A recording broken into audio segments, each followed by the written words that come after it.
Today we come to the end of our worship series, just a short one on more stories by Jesus about what the kingdom of heaven will be like. And this Sunday also is the end for us as the Christian year because of the way it's working out for us today. So that means next Sunday, actually, we will be celebrating Advent, the first Sunday of Advent, that season of preparation for Christmas. And but today is also the culmination of our stewardship campaign, Life Together, God working through us. And that's how we have been raising money for the ministry for this next year. And today, Jesus tells one more story about what the kingdom of heaven will be like. And it's a parable, it's a story about a generous master who entrusts all of his property to his servants, and then leaves on a journey. And it's kind of risky business. Hear these words. This is the parable of the talents. For it is as if a man going on a journey summoned his slaves and entrusted his property to them. To one he gave 5 talents, to another 2, to another 1, to each according to his ability. Then he went away. The one who had received the 5 talents went off at once and traded with them and made 5 more talents. In the same way, the one who had the 2 talents made 2 more talents. But the one who had received the 1 talent went off and dug a hole in the ground and hid his master's money. After a long time, the master of those slaves came and settled accounts with them. Then the one who had received the 5 talents came forward, bringing 5 more talents, saying, "Master, you handed over to me 5 talents. See, I have made 5 more talents." His master said to him, "Well done, good and trustworthy slave. You have been trustworthy in a few things. I will put you in charge of many things. Enter into the joy of your master." And the one with the 2 talents also came forward, saying, "Master, you handed over to me 2 talents. See, I have made 2 more talents." His master said to him, "Well done, good and trustworthy slave. You have been trustworthy in a few things. I will put you in charge of many things. Enter into the joy of your master." Then the one who had received the 1 talent also came forward, saying, "Master, I knew that you were a harsh man, reaping where you did not sow and gathering where you did not scatter seed. So I was afraid. And I went and hid your talent in the garden. Here what you have, what is yours." But his master replied, "You wicked and lazy slave, you knew, did you, that I reap where I did not sow and gather where I did not scatter? Then you ought to have invested my money with the bankers, and on my return I would have received what was my own with interest. So take the talent from him, give it to the one with the 10 talents, for to all those who have more will be given, and they will have an abundance. But from those who have nothing, even what they have will be taken away. As for this worthless slave, throw him into the outer darkness, where there will be weeping and gnashing of teeth." This is the word of God for the people of God. Thanks be to God. I was with my granddad when he died. And right before he died, he shared a few words with me and my 2 brothers as we stood with him at the side of the hospital bed. My granddad had a shoe repair shop in Boone, Iowa, and he never had a lot of money, but as my brothers and I stood there around the hospital bed, he told us that he had set aside some money for each of us to pass along to us. He said it wasn't much, but it was a gift. And then after he died, my 2 brothers and I, we each received an envelope with a $100 bill. Now, I didn't know what to do with that. I knew it was special. So I put it in this little rectangular metal lockbox that I owned. And then about 10 years later, I pulled that envelope out with the $100 bill, took it out of that lockbox.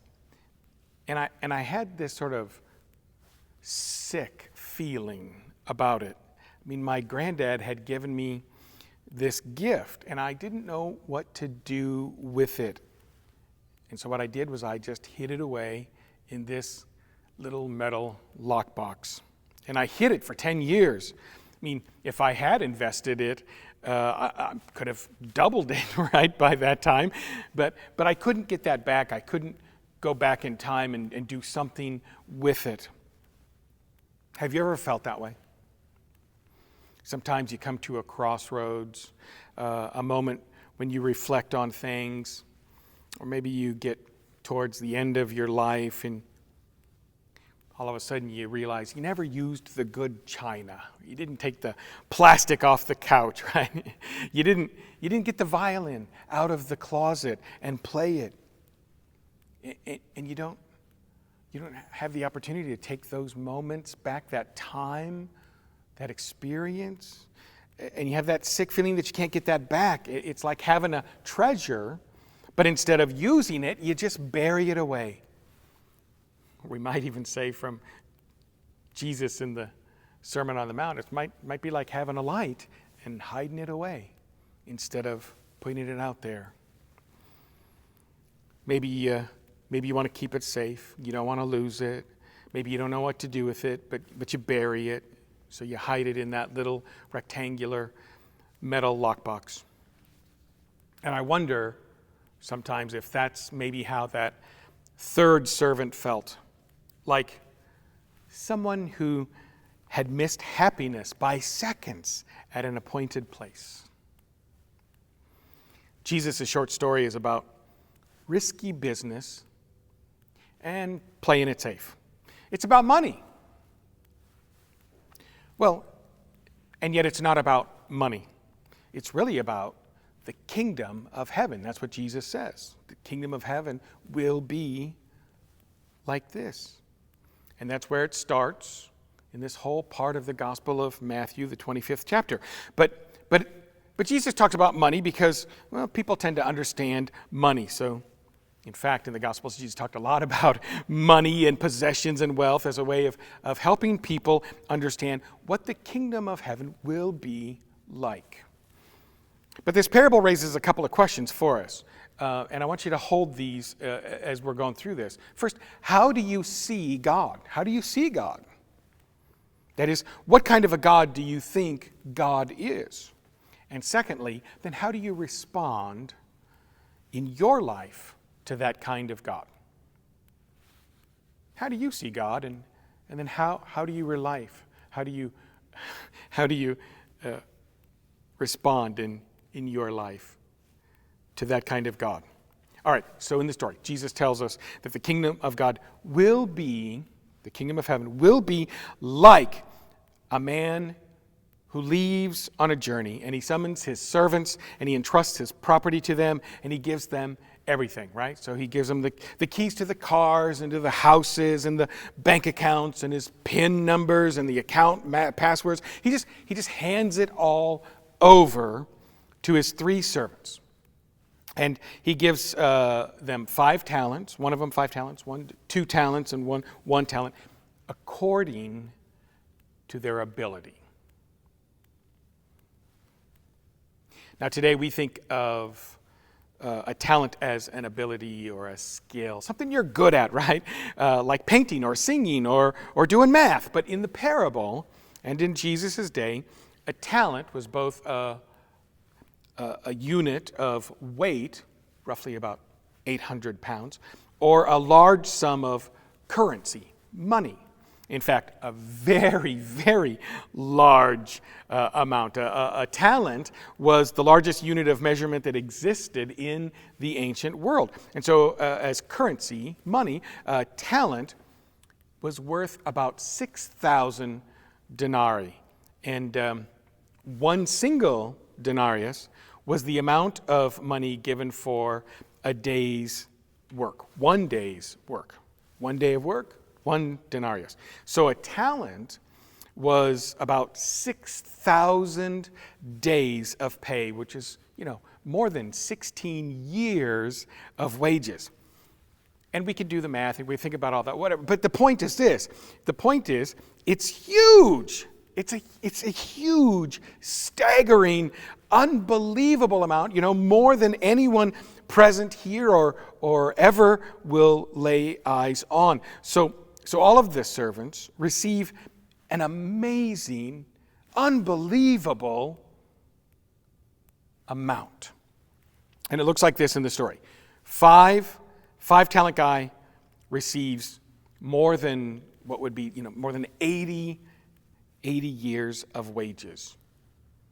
It's more than a lifetime of wages. And even 2 talents, that person receives more than 30 years of wages, right? And then there's the 1 talent person, that 1 talent guy, poor him, right? I mean, he only received the equivalent of 16 years plus of wages. Just to put that in perspective for us today, many of us, that would probably be $800,000 or even significantly more, than $800,000. So this man entrusted his property to his servants, each according to his ability. And in doing so, he laid on them this enormous amount of wealth. Just laid that on these 3 servants. But don't miss this, because it might be one of the most important parts of the parable. These 3 servants, or slaves as they're named, it's a Greek word doulos, which means servant or slave. These servants, these slaves, they didn't earn their talents. They didn't earn them. They didn't work for them and earn them. Not the 5 talents, not the 2 talents, not the 1 talent. The talents, all of them, were simply given to them. It's gift. It's blessing. It's grace. God's grace is abundant and overflowing. And it's the same for us. We've already been given the extraordinary riches of grace. And that's what the Apostle Paul says in the New Testament when he writes to the church in Corinth, and he says, "What do you have that God hasn't given you? Isn't everything you have and everything you are sheer gifts from God? What do you have that you did not receive?" That's what the Apostle Paul is saying to the Christians there at Corinth. And that's what the church father Augustine means when he says in a prayer to God back in the 4th century, Augustine says to God, "Give what you command and command what you will." It's a powerful line. Give what you command and command what you will. Jesus tells us in the parable that we can only do what we've already been given. So God begins by giving to us, by entrusting to us his property, his kingdom. Everything is given to us. And again, it's an enormous amount of wealth that the man gives to his 3 servants. This is risky business. It is. It's risky business. But not for the servants, for the master. How risky is it for this man, the master, to just give everything, to give all his wealth to his servants? How dangerous is this? How much failure and loss could he sustain by doing this? I mean, the talents, they don't belong to the servants. They haven't earned them.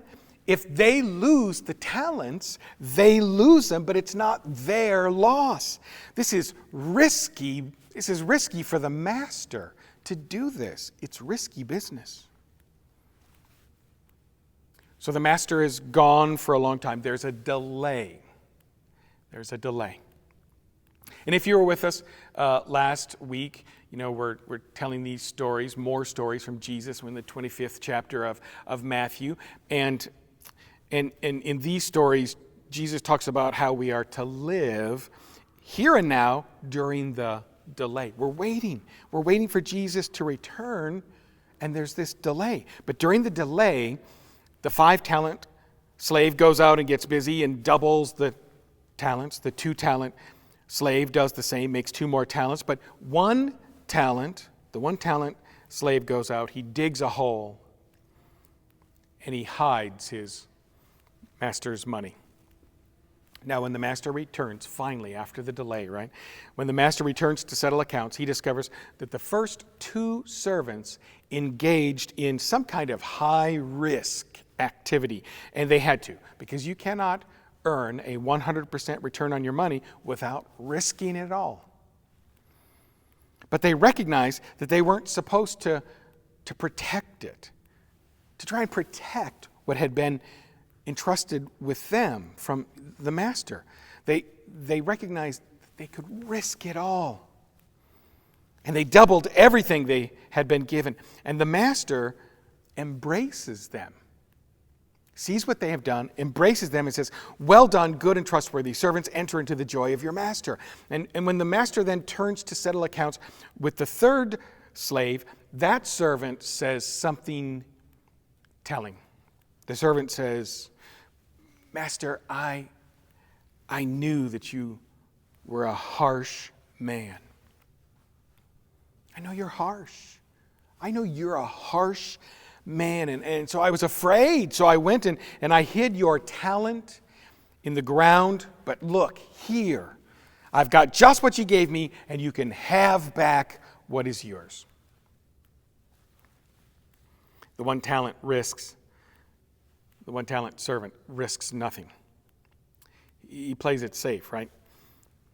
But the 1st century biblical scholar, Edward Schweitzer, he tells us that the Jewish law of the day said this: "Whoever immediately buries property entrusted to him is no longer liable because he has taken the safest course conceivable." That was the law of the day. Whoever immediately buries property entrusted to him is no longer liable because he has taken the safest course conceivable. So the 1-talent slave follows the letter of the law, so to speak. You could argue that he acts responsibly, cautiously. He doesn't risk anything. He plays it safe. But the master isn't impressed and doesn't embrace this servant. Instead, he says something else. He says, "You wicked and lazy servant." This lazy servant seems to have been only interested in protecting himself, right? So he wouldn't be liable. He wouldn't be liable. The master takes the single talent, gives it to the 10-talent guy, and then he threw this last servant into the outer darkness where there will be weeping and gnashing of teeth. That's not a good thing. That's not a good place. But I wonder, do we ever feel bad for this 3rd servant? I mean, if you've been around the church for any amount of time, you've probably heard this story, this parable from Jesus, and maybe multiple times, right? And I wonder, do we ever feel bad for the 3rd servant? Is the 3rd servant right? Is the master harsh? And if this is a parable, is that how we see God? Is the master who's harsh? Or is the 3rd servant wrong? Is that the perception, that's the understanding, that's the belief of that 3rd servant, but he's wrong. Both about the master, who the master is, and what he should have done with what was entrusted to him. I mean, does the parable point out some behavior that needs to be changed? A parable, which is comparing and comparing and contrasting, and you see this and you see this, and if this is something that's condemned, is that something that is supposed to be a warning for us to see, to hear? Again, I mean, is the parable about how we use money? Is it? I mean, if so, I'm just going to flat out say it's confusing then if that's the case, because what two of the slaves did immediately was shockingly offensive probably to a Jewish audience, and would have been still uncomfortable for many Christian audiences well into the 16th century. So for more than 1,000 years. It was into the 16th century when some Protestants began to relax laws against earning interest on loans. And indeed, these slaves, they committed a grave sin that we see in Scripture that's called usury by making money with money. That you weren't supposed to do that. That wasn't a good thing. It was illegal. And so then the master even tells the third servant what he should have done, right? He should have done this, and he should have earned interest. Making money with money, taking interest from other Israelites was illegal. So if it's a thing about money, is it just about, well, the rich get richer and the poor get even more poor? No, I don't think so. This is a story about the kingdom of heaven and what it will be like. And that's what all of this context in the Matthew 25th chapter is about. What will the kingdom of heaven be like? What will it be like? And so how do we live in the delay as we're living and waiting for Jesus to return? Jesus' story is about risky business. It's not about our risk, really, but about God's risk. God risks everything in graciously giving us so much. Jesus has entrusted to us God's kingdom, the kingdom of heaven, all of it. The question is, there's two things. How do you see God? How do you see God? And how do you respond to the God that you understand?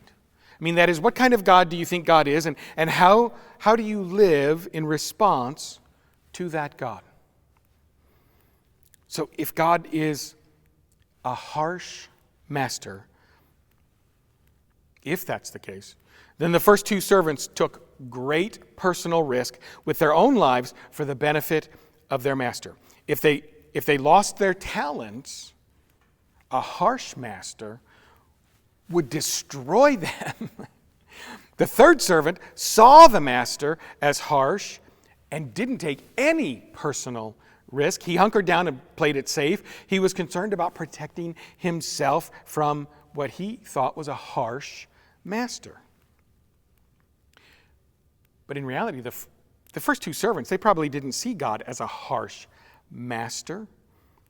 They saw the master as generous and gracious and giving and risky and fun. I mean, if God is ready to take such risk to entrust everything to them according to their ability, then they could sort of throw caution to the wind and take risks with the gifts that they were given, that they were blessed with, that they were entrusted with. I hope you don't see God as a harsh God. God isn't harsh. God took risks on us, trusting us. You know, Jesus tells this story in the Gospel of Matthew during what we call Holy Week.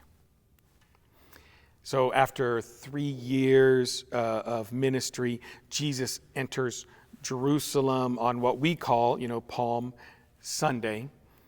And then that whole week is just sort of driving to the cross, to crucifixion, to his death. And Jesus tells this story when he's near his death, when he's nearly completing his earthly ministry. Jesus is trying to help us understand something as he's right at that moment. And I think it's this. See, after the resurrection, when Jesus was raised from the dead and then ascended, Jesus left 11 disciples and a handful of other people, disciples really, with them. And that was all about 120 people. That was it. I mean, after the humbly beginning of Jesus, and then the huge crowds, thousands and thousands and thousands, that started coming. In the end, when it was all done, after the crucifixion and the resurrection and the ascension, when Jesus ascended, Jesus left 11 disciples and a handful with them. There was about 120 people. And can you imagine when Jesus ascends to heaven and the heavenly court of angels, God's messengers, say, "All right, it's great to see you, Jesus. Welcome, welcome back. So what's the plan on earth now?" And can you imagine when Jesus says, those 120 people, they're going to do it. They're going to do it. And the angels say, well, so what's plan B? What happens if this ragtag bunch of people you left in charge can't do it? And Jesus says, there is no plan B. This is it. It's all been entrusted to them. Now today there's a couple of billion people who identify as Christians, as followers of Jesus, but right here in Waukee, we're a ragtag bunch of people too, and there's no plan for anyone else besides us and all the other Christians at this time, right? But there's no plan B for anyone else besides us. It's us. We're the ones who have been entrusted with God's grace and love and message and property, the kingdom of heaven. So how do you see God? Is God harsh?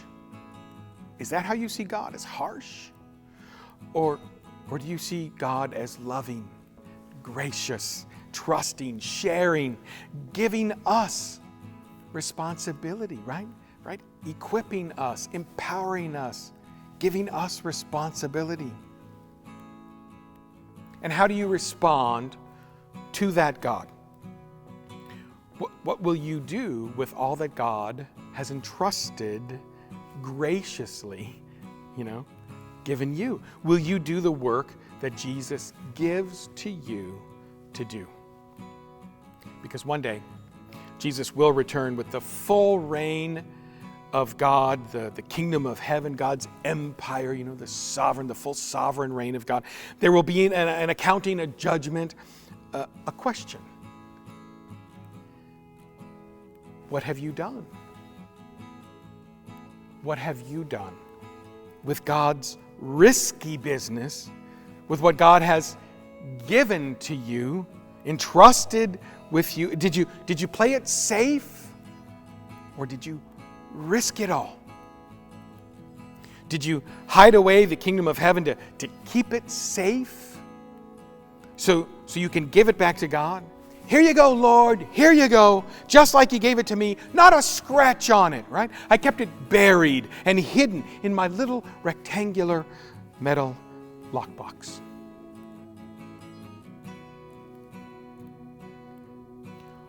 Or did you throw caution to the wind with wild abandon and risk it all?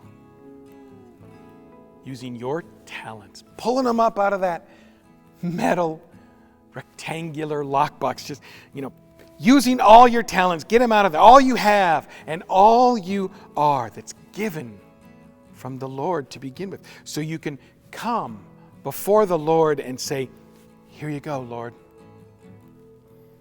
Look what amazing things have happened with all that you've entrusted to me, to us. That's what the kingdom of heaven will be like one day, when Jesus then says, Well done, good and faithful servant. Enter into the joy of your master. Thanks be to God.